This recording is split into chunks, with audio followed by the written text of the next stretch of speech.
Good morning and welcome to Willow's Green Permaculture. This morning is going to be a little bit different. I got my computer here, I've got my notes here, and I'm sitting here in the garden. And why is that? It's because today I'm going to be talking to you about the plan for the 2026 garden. And I've got like about 29 different areas to talk about, probably hundreds of plants, food plants and companion plants and so on. But not only that, I'm also going to be showing you a whole bunch of the other things that we do this time of year in late November to plan for next year's garden. We're talking about different types of things to get the nursery ready, crimping some cover crops, what I do with areas that have really become overgrown, some really tough weeds. And one of my favorite ways of propagating wildflowers and trees, and it's what I love to do, and so much more. So if this is something you're interested in, then let's get started.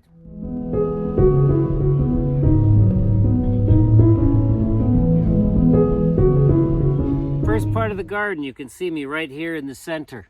In the very center where you see that pole in the little tiny circle, there's going to be some Williams sorghum in there, some millet, some beans, all held up with a teepee, which will be 3 poles like the ones you see behind me here. I like the Williams sorghum for the very center like that because it's the tallest of our sorghum. It grows really tall. Sometimes it can be 3 or 4 meters tall, between 9 and 12 feet, and so that's what we need for the center. There'll likely be some sunflower volunteers growing in there as well. It's more for aesthetics than anything else, and the millet will surround it, and the beans of course will grow up around it on the teepee. That's the center. So the next part is that circle, that bigger circle. That in that whole circle, you saw me in the last video, I was harvesting some purple Peruvian potatoes there. And so that circle, I'm giving that entirely to those potatoes. And I'm also going to be putting teepees in there, and I'm going to grow beans in there as well, because the potatoes aren't going to hinder the beans at all, and the beans aren't going to hinder the potatoes at all either. In fact, the beans will help the potatoes. And I'm going to put teepees up for those beans, and likely there'll be some sunflower volunteers there as well. And so for the first time in the last 3 or 4 years, I'm not going to have to be cutting down those potatoes to let other stuff grow, because beans grow pretty quickly, pretty easily, and where I'll sow them won't be exactly where the potatoes are growing. However, when the potatoes get large, they're going to take up the entire base all around those beans. Here we are in the next part of our garden. This is where we had our Dwarf sorghum and our Williams sorghum this past year, along with a whole bunch of marigolds. And I'm not really changing that up too much. There's going to be the Dwarf sorghum as well, but this time instead of planting it with Williams sorghum, I'm going to plant it with millet. Lots, because I want to plant lots more millet next year. And the companion planting going on there is going to be with marigolds and parsley. That entire half of the garden, which is the half of the garden closest to the pumpkin patch and the rain garden, there's a lot of moisture in the soil. So the sorghum's going to do really well there, because the roots are able to go really deep and go after that moisture that's deep in the soil. And the parsley and the marigolds do very well there as well. The marigolds were really big this year. Okay, next section. Okay, where I'm standing right here, that's where we have our perennial rhubarb, of course, and our perennial asparagus. Now planted in and around the asparagus and the rhubarb, there's some apple mint that grows there every year, and also some yarrow. And I always add in, unless they come back as volunteers, I add in calendula. Now in this area, this is where I had some broccoli and cauliflower growing this year. But next year, I've decided to simplify things a little. I'm not going to be planting maybe a little bit of broccoli, but likely no cauliflower. And so rather than planting broccoli and cauliflower there, I'm going to put half of my peppers in this area, because the area where I planted peppers this year, half of it wasn't ideal. Just find it was too close to our woodland, and I want the peppers to have a bit more of an ideal situation. I've had peppers growing there before, mixed with watermelon and ground cherries, and also with peanuts. A couple of years I grew peanuts. It's been a while since I've grown peanuts. I'd like to grow peanuts again, but well, maybe if I can get my hands on some seeds, I'll plant some. But so there's going to be peppers there, and with the peppers, I always like to put in some onions, basil, chipiche, calendula, and yarrow. Well, the yarrow comes back every year, but the others I like to put them in with it. The peppers really like that a lot. And usually the onions that I put in there, they're just, I seed them. So they just come up, they're small. They're not necessarily for eating. I just throw those seeds in there or some little started onions, and they help the peppers out, along with all those other companion plants I just mentioned. You know, the trick about companion planting is there's some plants that specifically go together. You know, I find, you know, for instance, carrots and tomatoes, that's a famous one. Carrots Love Tomatoes, that book by Louise Riot. But I find that dill does really well with tomatoes because of its height, and lettuce too, because of the height of the lettuce when it goes to flower and goes to seed. Both of those plants, when they go to flower and they go to seed, they're really, really tall. So they help the tomato, they help trellis the tomato. And also those tall flowers will be close to the tomato flowers and will help, attract the pollinators for the tomatoes. And they will also repel the pests of the tomatoes. And that's the thing with companion planting. You want plants that will repel the pests of the other plants. And a lot of those aromatic plants will do that. So I've already mentioned cepiche, basil, calendula, marigolds, parsley, all that, but there's so many more which you're gonna see, and so you can't really go wrong. Onions as well, you can't go wrong when you got stuff that has strong smells. They're all going to be useful for companion planting. But one thing you should know, though, the whole onion and garlic family, they don't like being planted by beans and peas. And beans and peas don't like being planted by the onion and garlic families. That's one thing to try and remember. Okay, so next spot here is nothing changing here next year. It's where we're going to have our watermelon. And what I really like about doing with the watermelon, and the same with peppers. The peppers I plant early indoors. I'm going to backtrack a little. I plant the peppers the way I plant the watermelon. What I mean is I do that early indoors. And so with the peppers, I'll be planting those around the very end of March, very beginning of April. I'm going to be planting them in bigger pots. I plant them early, and then when it's time to transplant, I get the bed ready. So I make sure everything's clear. Now, there'll be perennial companion plants there like yarrow. If it's too big, I cut it down, and then it'll grow back up. Same thing with the watermelon. So the watermelon, you only need maybe 4 or 5 weeks to start it in little pots, and then you can transplant it. And the watermelon I'll be transplanting in mid-June, and I'll be clearing the whole area where I plant them, clearing the leaves off and all the rest of it, and I'll transplant those watermelon into there. What I find interesting about doing that in mid-June is the area where I plant the watermelons. Well, one of its companion plants is wild bergamot, which is a perennial in the mint family. And it grows fairly big. It's already pretty big at mid-June, and so what I do is I cut it right down, right to about this high. It's maybe this high, and I cut it down to about this high.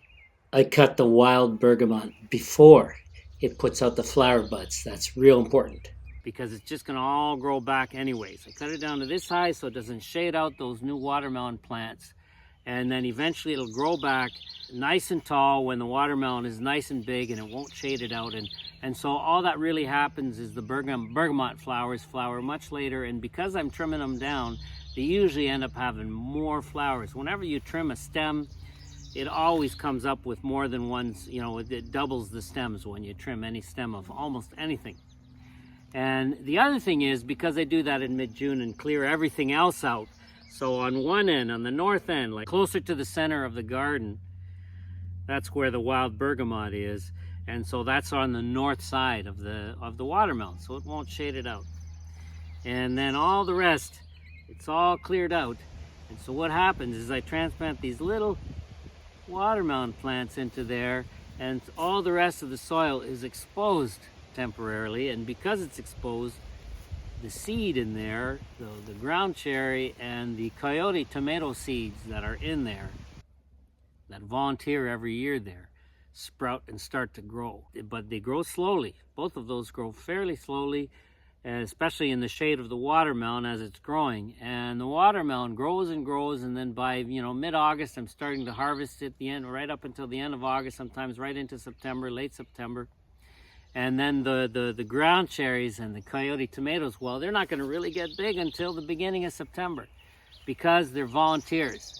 The tomatoes I start indoors, they're giving me tomatoes end of July and all through August and so on. But volunteer tomatoes, because they're only sprouting in mid-June, mid to late June, they're not going to give fruit until September. Whereas the tomatoes I plant ahead of time, those I sow in mid-April. So you see, mid-April I sow my indoor tomatoes. Mid-June, these volunteer tomatoes and ground cherries are germinating. So it's as if I sowed them the beginning of June. So from late April to the beginning of June, that's a big difference. And so the fruit is going to be later. That's why if you want, for example, more ground cherries, then if you can start them in small pots indoors ahead of time, you'll get your ground cherries early. But if you're relying on volunteer ground cherries, then you're going to get your fruit mid to late September, right into October, and then you might get a frost. The last few years I've been mostly relying on volunteers, but I always plant 3 or 4 plants. Next year I think it's just going to be volunteers, and we'll see how we do. Okay, here I am pointing out the garlic area. It's already planted. It's under that bed of leaves right there. Planted directly in compost, into compost. I planted that around November 9th. I have a whole bunch of companion plants that'll grow around the peppers. I meant to say garlic. I must admit, I have an obsession for peppers. And also, there's always 1 or 2 sunflowers that are close to there. And actually, throughout our garden, we often get mustard. Here I started talking about peppers again, but you've already heard it, and I'm going to mention them a little bit more a little later. What I wanted to say about the garlic is very autonomous, very independent. Even though it really likes water, it's also drought tolerant, and it certainly likes to dry up before you harvest it. So in the last couple of weeks, you either want to stop watering it or hope that there's not too much rain. That's why we changed where we put our garlic, and we put it here, which is in one of the driest parts of the garden, which I told you about when we were talking about the peppers. It's very close to the northwest side of the garden, close to the woodland.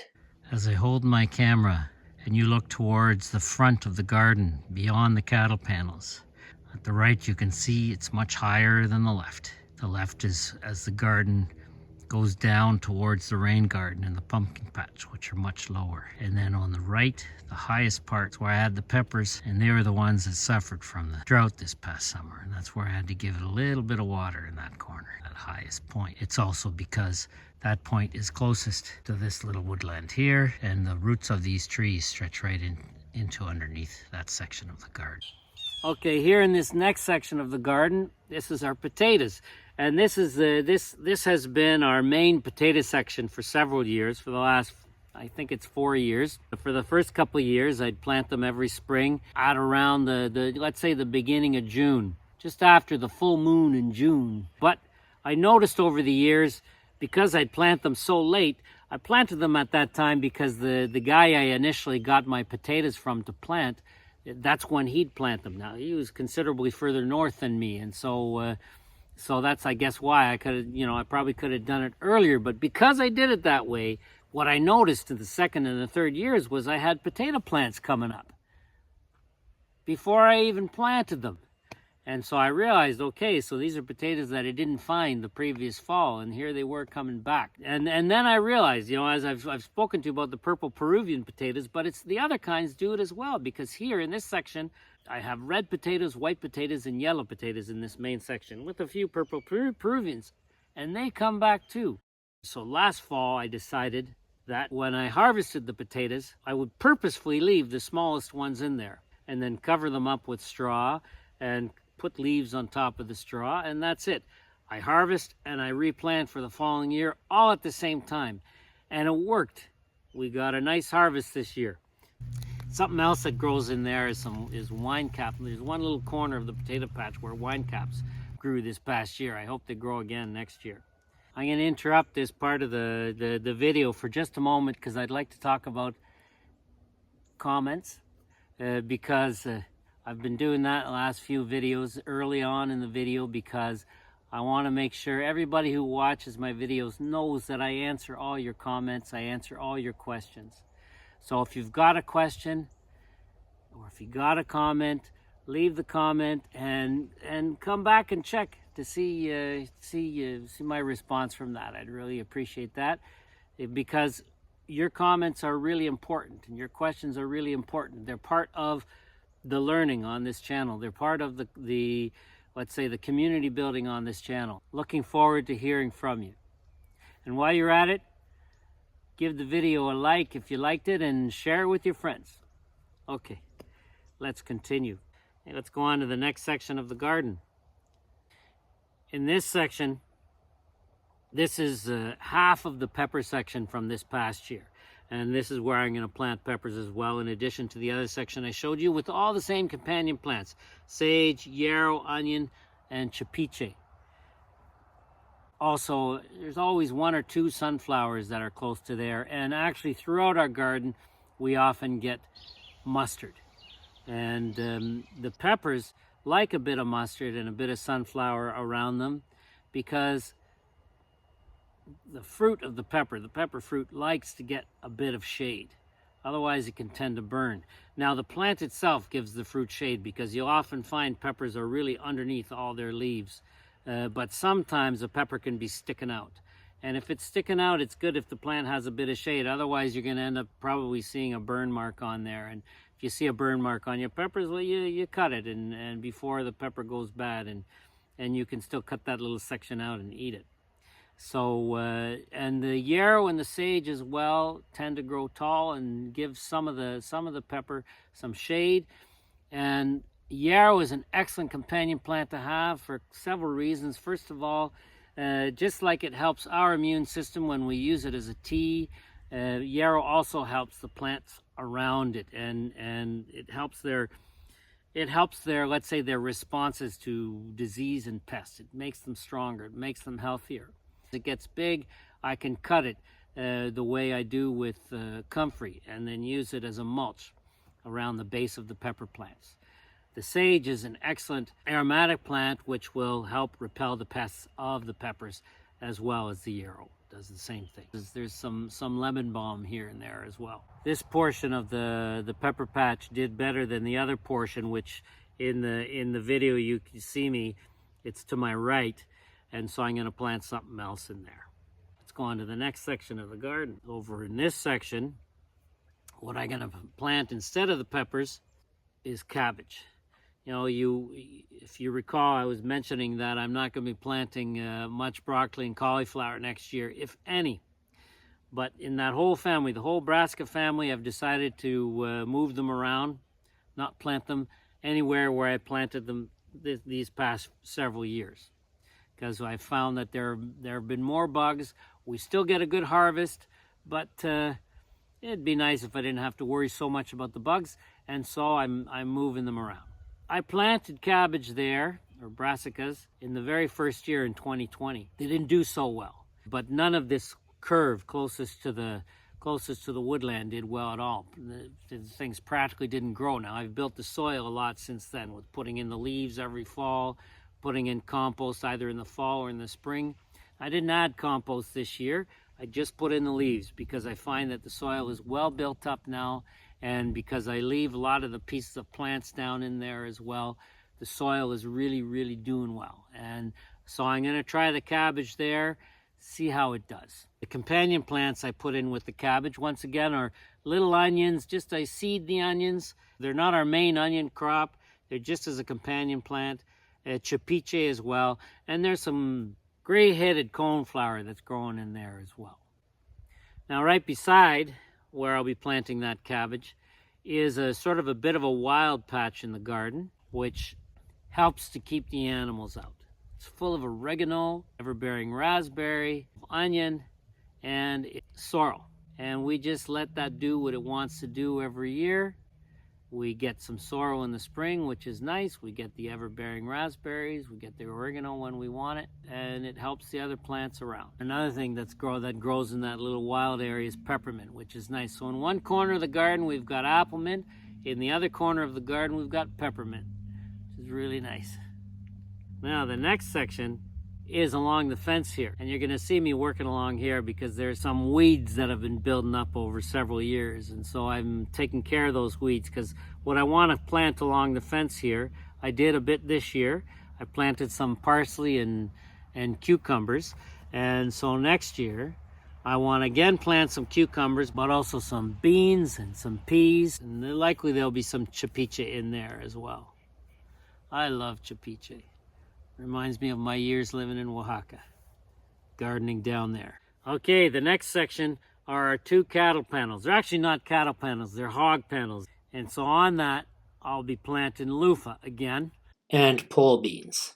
First of all, when I plant my loofah early, which will be, I think in very, very early April, beginning of April, I'm going to plant them in nice big pots. And then I want to see them grow to at least 4 feet or 1.20 meters, if not taller, before I put in those beans.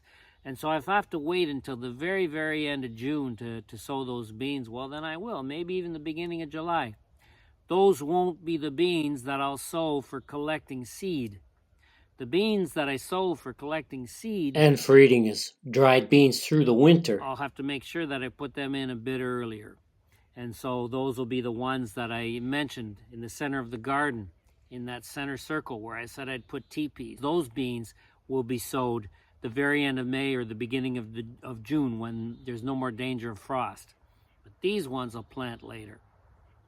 Because the thing with beans is I'll pick them and pick them and pick them, especially all through the month of August. But then at about the 3rd week of August, I stop picking the green beans because I want them to have enough time between the 3rd week of August and right to the end of, let's say, September, early October. I want them to have time to grow, ripen, and start drying before any major killer frosts come along. Because if they haven't completed their let's say the formation of the bean inside before a frost, then the quality of the bean afterwards is very much reduced, and sometimes it doesn't, the bean will rot instead of drying.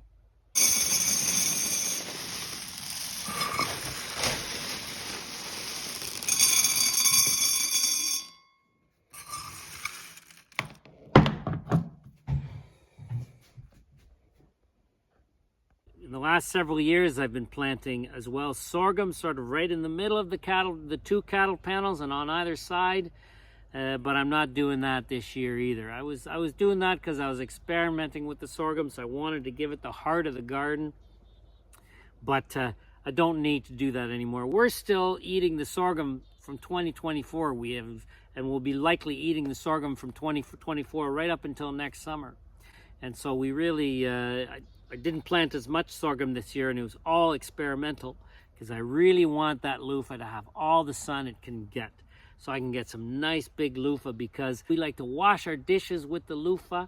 We like to use the loofah in the shower, and I like to scrub the potatoes and carrots and other vegetables with the loofah as well. So I want to have lots and lots of loofah.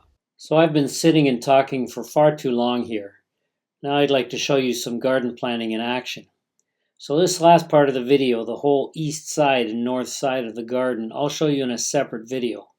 Part 2 you might call it, but it'll probably be part of another video. We'll see.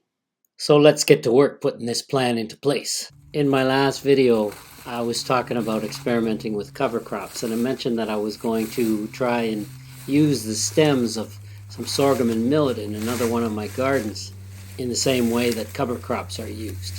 So here it is. The stems that are still in place, I'm going to flatten them down, see how much of the soil they cover, and finish the rest with leaves if needed.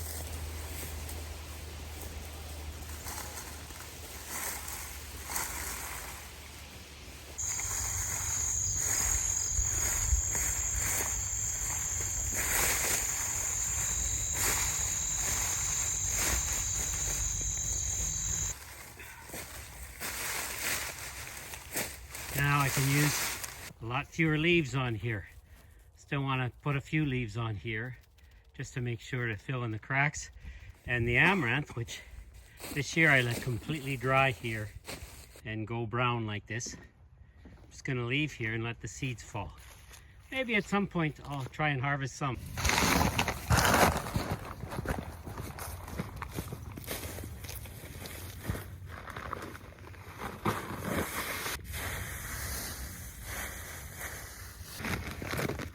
put some on top of the carrots here too.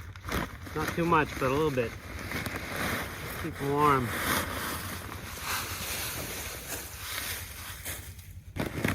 The greens will go right up through a thin layer of leaves. And right here we have that shallow surface water canal coming through from out back. It comes this way, goes that way, and then curves around to the front. So there's water that comes right by here most of the time, although this was dry from mid-June until about a week ago, mid-November. 5 months it was dry. But the soil still had lots and lots of moisture in it because of what we do, how we do things.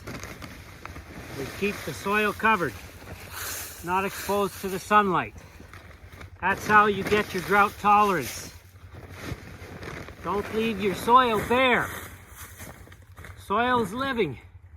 You know, we wear clothing when we come outside. If we didn't have clothing, we'd have to grow hair all over our bodies to protect ourselves.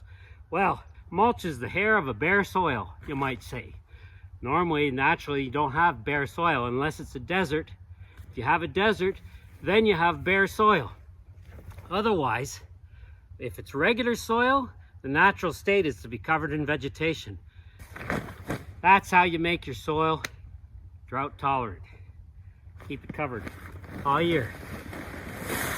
Especially when your plants are young. Some of these on the carrots. And done with my bags and keep them for other jobs. There we go. This garden's ready in a couple minutes. Ready for the spring. In the spring, I'll just clear all this away.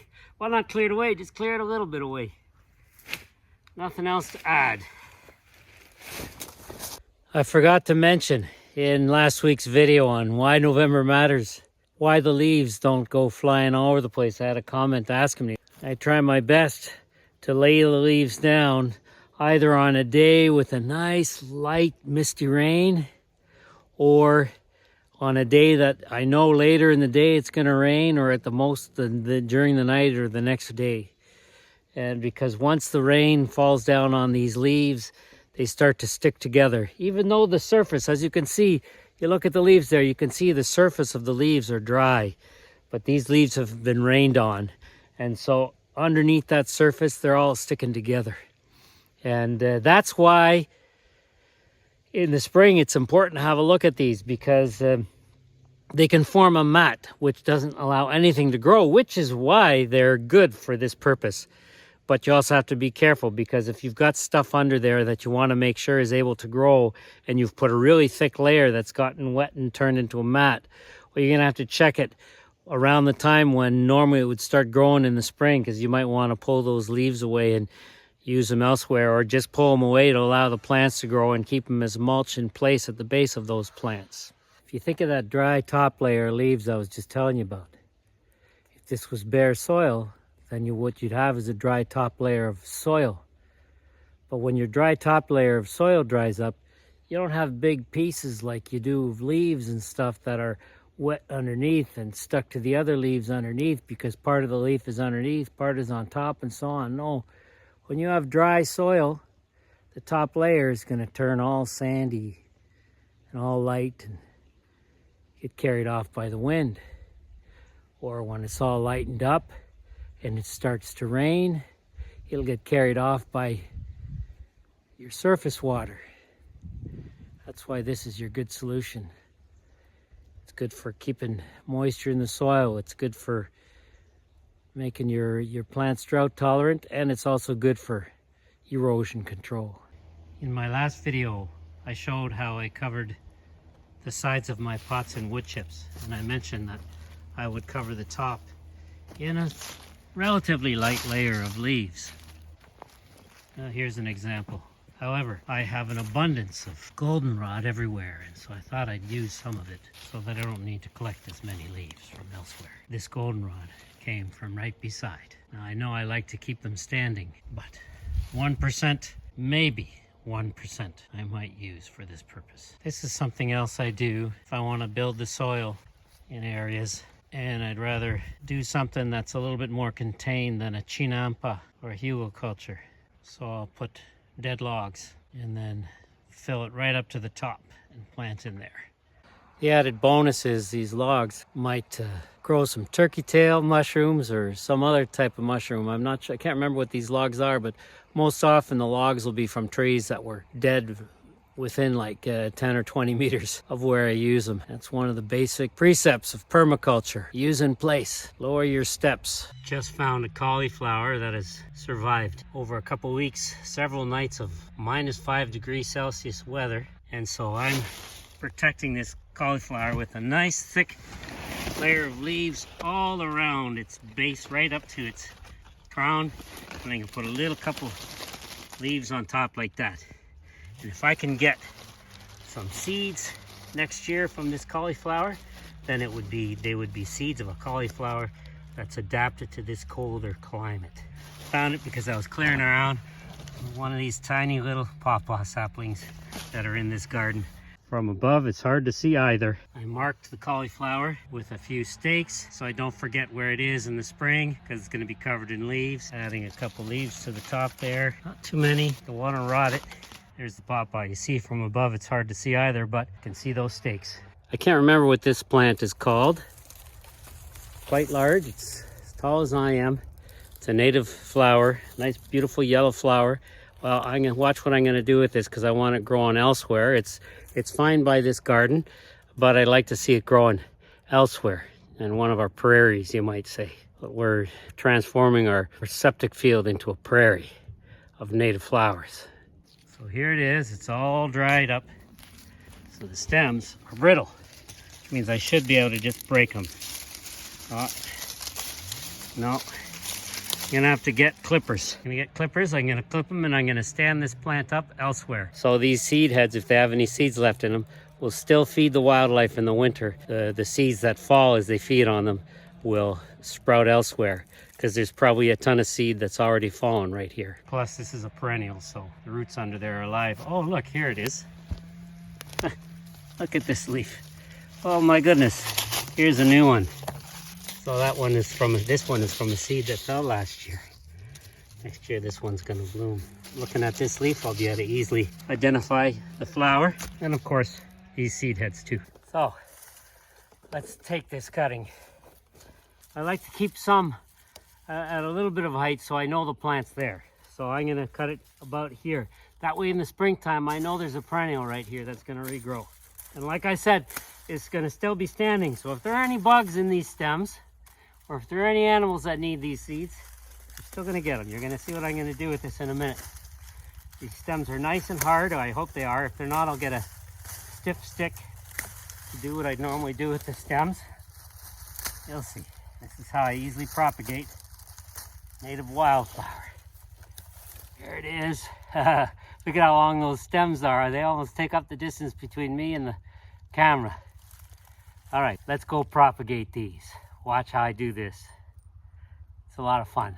It's what guerrilla gardeners do. You know, this is how one way they can do it real fast, real easy. And it's what I love to do. I do it with tree branches too, for propagating trees. It's just so much fun. Just look everywhere. Okay, it's growing, okay. Or else taking seeds like this, just taking them and broadcasting them like that. Love doing that. Just love it. And then I forget about it. Plant and forget. Plant and forget. Plant and forget. That's called having a gratitude mindset and a faith mindset. You plant, you forget, and then one day you're surprised, pleasantly surprised when you see it growing. That's the best part.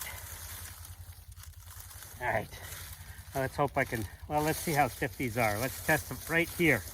So I'm just gonna take this and push it into the ground without bending the, okay, no, the ground's too hard here. I'm gonna need a good stiff stick. Well, here's a mustard stick right here. Oh, good and sharp too. Good thing I didn't cut my finger. I could have cut my finger with that. I should have cut it with this. Often I forget I got my tools on me. All right, let's go and do this. Here's the area I'm gonna be working in. There's lots of evening primrose there. There's a little less here. There's a bit of space available here. So here's where I'm going to put it. Okay. Got my flowers. Got my stick for making the holes. I'm going to try without it. But yeah, these stems seem just a little flimsy. Let's see if I can get this in here without the stick. Yes, I can. But it's a little bit difficult, so I'm going to use this. Start the hole with the stick. Because this stick is mustard. Mustard stems are very, very stiff. Almost like wood. Okay. And then put this in the hole that I made. Oh. Find it. Where's that hole? There we go. Too much grass here. Can't see the hole in there. Once I've got a few standing, the others will hold the rest up.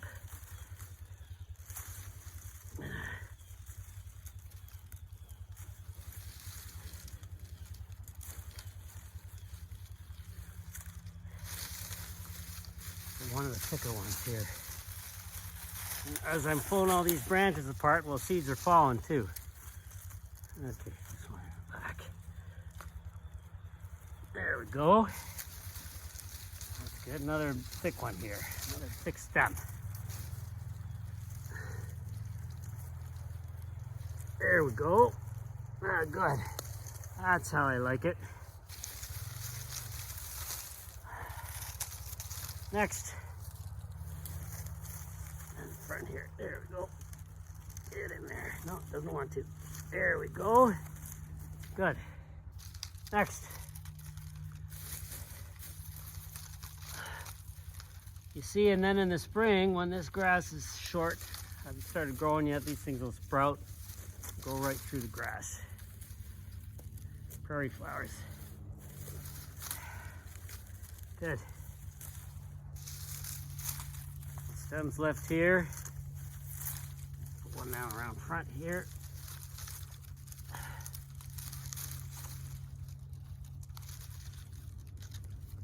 There we go. And last one in the back here. Now, I have this mustard stem I cut. I'm going to stand it up too, even though there's nothing on it. I'm going to stand it up just in case there's some little bugs living in there. Which is the sharpest end. I should probably take it, keep it the same, pointing in the same direction it was before. Otherwise, if there's a bug in there, maybe it'll get dizzy. Don't want to get dizzy while it's sleeping. Maybe it'll dream of being on roller coasters or something. Or being chased by a dragonfly through the sky. I put my brick in the basket and it broke. Oh well, I've had the basket for I don't know how long. Still be able to hold stuff in it. Oh, I could put a new thing on it. Just with good strong staples, I guess. Here, screws. Oh, better, yeah, little mini screws and a good thick piece of something. Some of the many things I find lying around close to where I'm working that I use as a camera stand. Because very often when I record, it's not planned. There's the end result. You'd think they had grown right here. With that evening primrose behind it.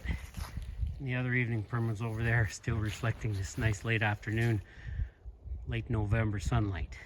And there are pole beans that use that fence to grow on. I'll put to bed for the winter as well.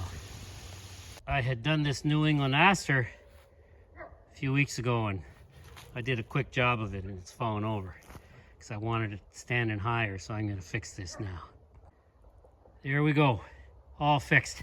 I'd love this whole area to fill with New England aster. I love New England aster because the monarch butterfly loves it at the end of September, just when it's getting ready to do its migration down to Mexico. And it's kind of neat that I just noticed these milkweed seed heads just now, because what you just saw me do with those other flower heads, it's exactly what I did with some milkweed, except it wasn't in the fall when they were dry. It was in the early summer when they were just popping up, but their stems were so stiff I was able to just cut them and stick them in the ground. And I think this was Not sure if I did this year, 2025 or 2024. Can't remember, but here they are, growing. Like I said, plant and forget. Plant and forget. Plant and forget. Beautiful. Milkweed, another important plant for the monarch butterfly, because though the butterfly itself will feed on the nectar of many, many, many, many flowers, the monarch's caterpillar requires the milkweed. And by eating the milkweed, it makes itself toxic to many, many animals, I think, anyway. And so the monarch butterfly will lay its eggs on the milkweed. But of course, the milkweed was hunted for months. For decades, I meant to say. By modern society, who figured that it was causing too many problems for crops. But balanced ecosystem, that's what we're looking for. That's where you got your health. That's where you got all health and all abundance. This is what I'm talking about. These surprises. Sometimes I write them down when I discover them. Pawpaws direct sown from seed, forgotten, and they eventually grow. And I make sure I identify them well afterwards when I see them growing. New baby cabbages are hiding under the older leaves.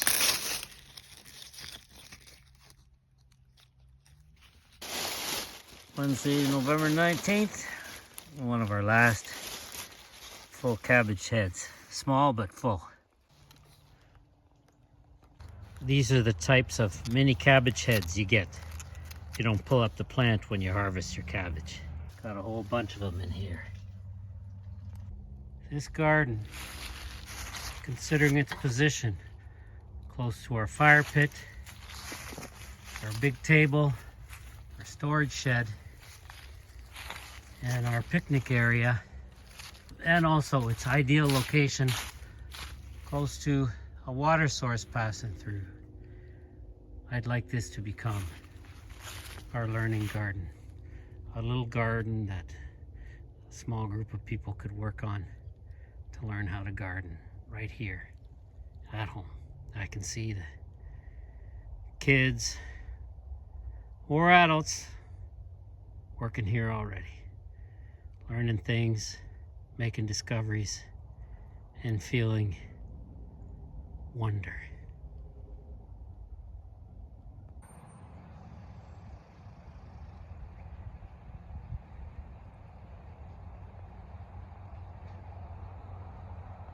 It's November 20th today, and the tomatoes in the greenhouse have now died. I'd have to check what the temperature was last night, the minimum temperature, but yeah, and I can see lots of tomatoes have fallen from the plants onto the ground. So these tomatoes have all been touched by the frost here in the greenhouse, November 20th. It went down to I don't know what last night. I'm gonna check. But what I'm gonna do with these tomatoes, I'm gonna put them into one of my gardens that I'm doing the 7th Year Fallow.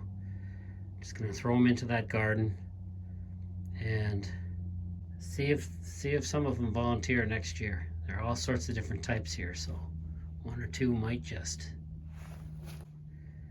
And then there'll be field tomatoes. I'm likely not gonna trellis them or put cage around them or anything. Just let them do what they want to do.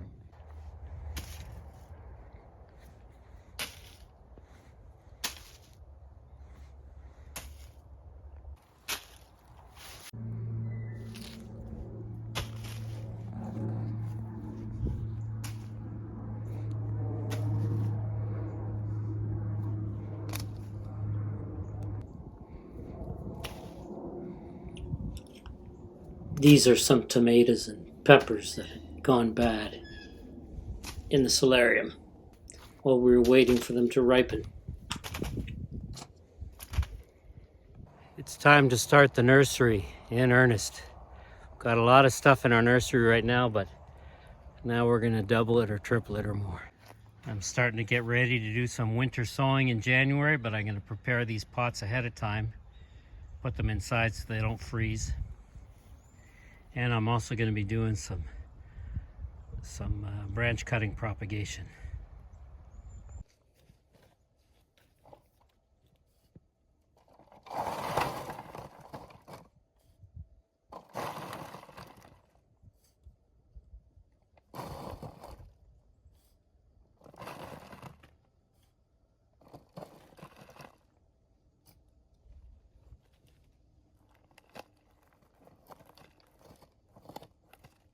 Now I'm going to pull these out and put them into a clean tray.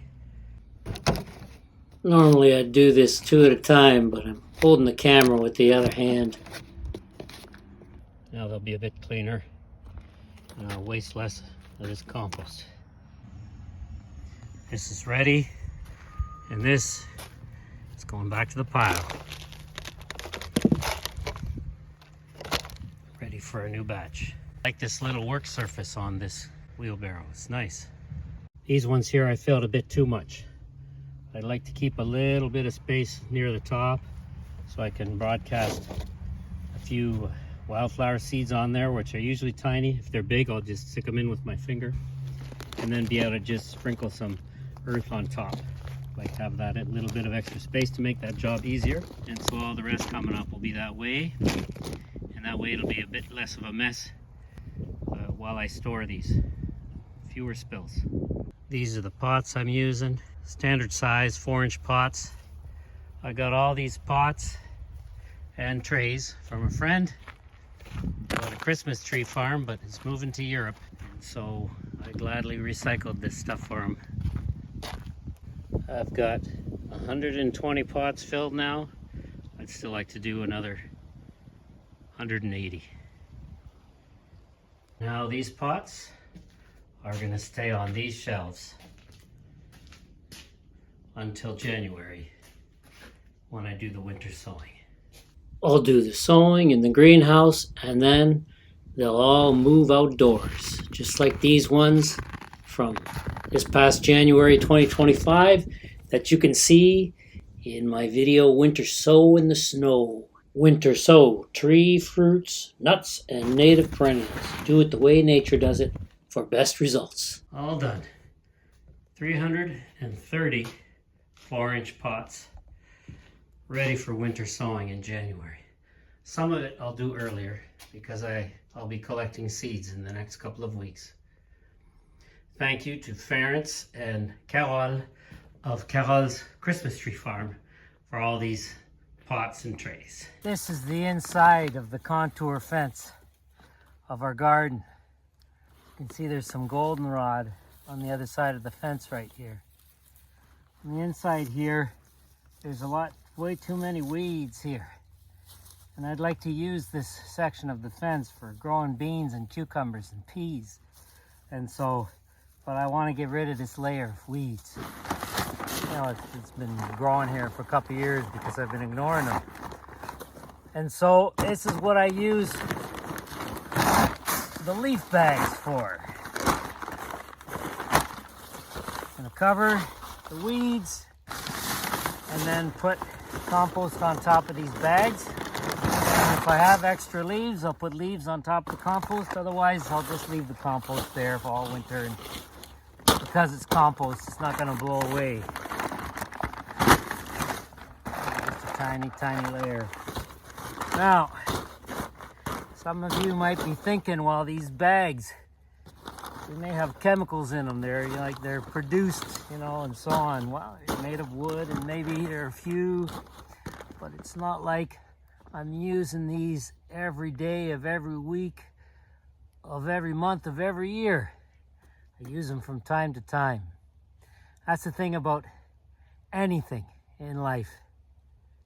It's good not to be a purist in anything. I don't use pesticides, I don't use herbicides, I don't use all those other chemical things. Nothing that's not natural. But paper bags that my leaves came in, if I can use them here and there, I will from time to time, no big deal. absorb more chemicals, probably just drinking the water from my well or from the creek or whatever than I might get from, you know, from these bags, let's say. Wherever chemicals have been found in animals in the Arctic, plants in the Arctic and so on, it's terrible. I'm not going to be producing any more of those. I'm reusing these bags rather than having them go to some other place. Let's go get the compost.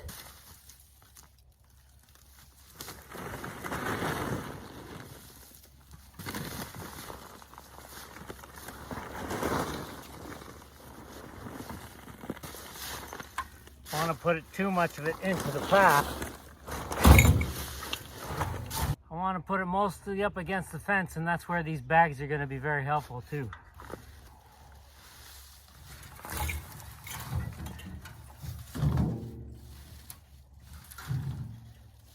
Stuff over on this side, and the compost weighs the bag down, because in the path here there's going to be wood chips.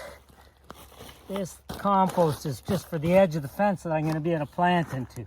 Some of the compost is falling in here. I'm going to take too much of it. Move all this up. I just need about 6 to 8 inches or 15 to 20 centimeters wide for planting into. And the rest all here will be wood chips. Threw down too much in this first section. Fine. By the spring, these bags will be mostly decomposed or softened up enough that bean or cucumber or pea roots will be able to grow right through them. I'd actually like to grow some shorter peas along here.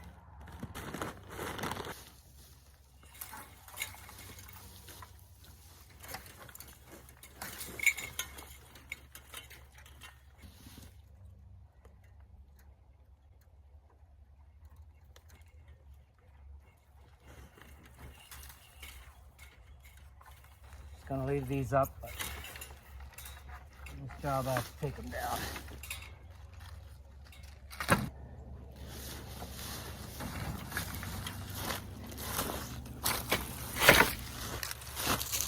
Fencing material.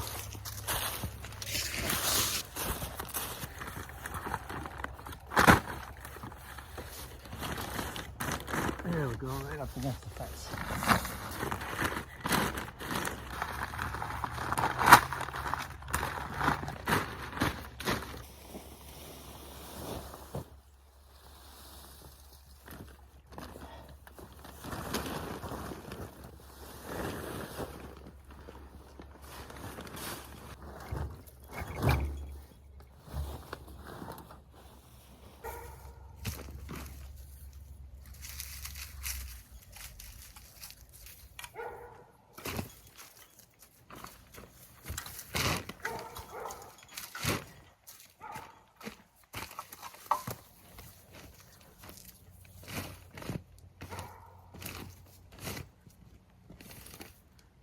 All the compost down here, it's going to be wood chips down here.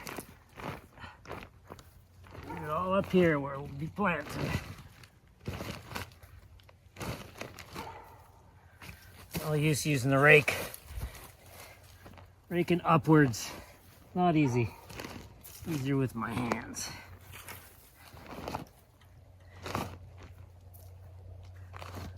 Even it out with the rake after.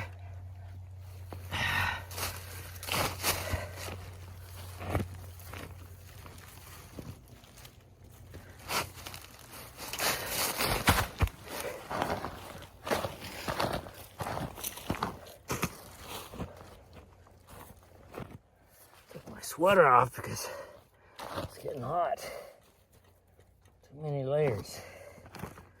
Probably about 4 degrees Celsius right now. 3 or 4.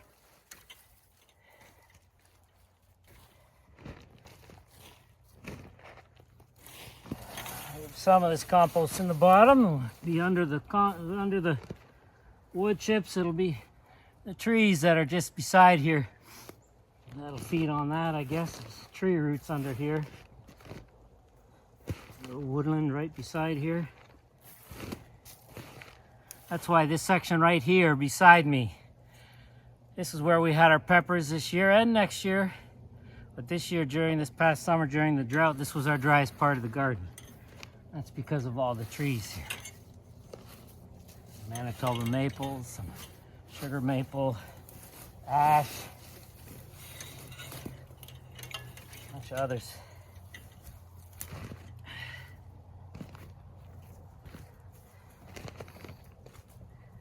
Of course, all the other ones I've planted, Pawpaw, elderberry, all the rest. Okay, good.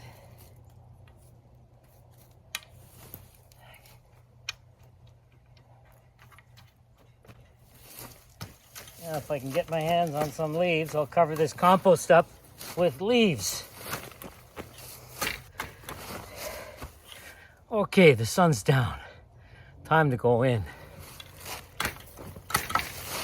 Taking care of some weeds, fall style.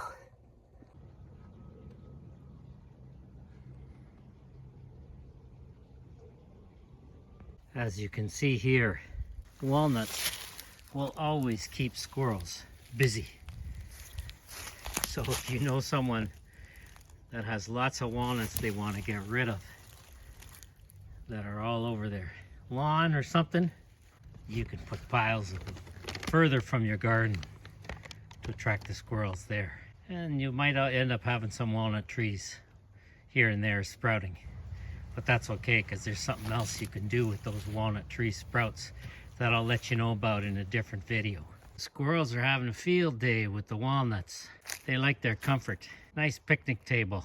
That way, little pieces, they can find them instead of having to search through the grass while they eat. I hope you enjoyed the video. Hope you learned something from it and you found it useful. If you liked it, then please give it the thumbs up and share it with your friends. Like I said earlier, don't forget to leave a comment or a question. And if you haven't done so yet, then subscribe. Support what we do here just by subscribing. Thank you very much for watching.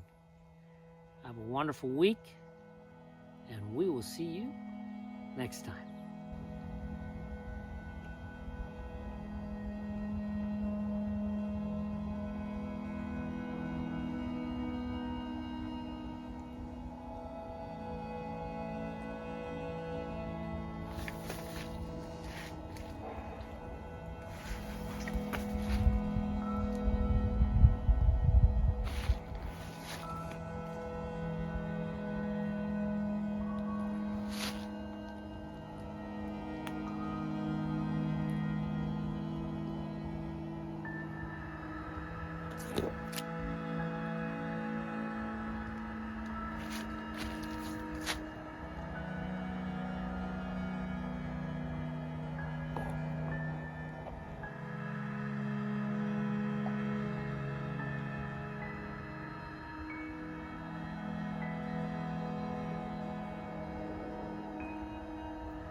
One touch of nature makes the whole world kin. William Shakespeare, from Troilus and Cressida, Act 3, Scene 3.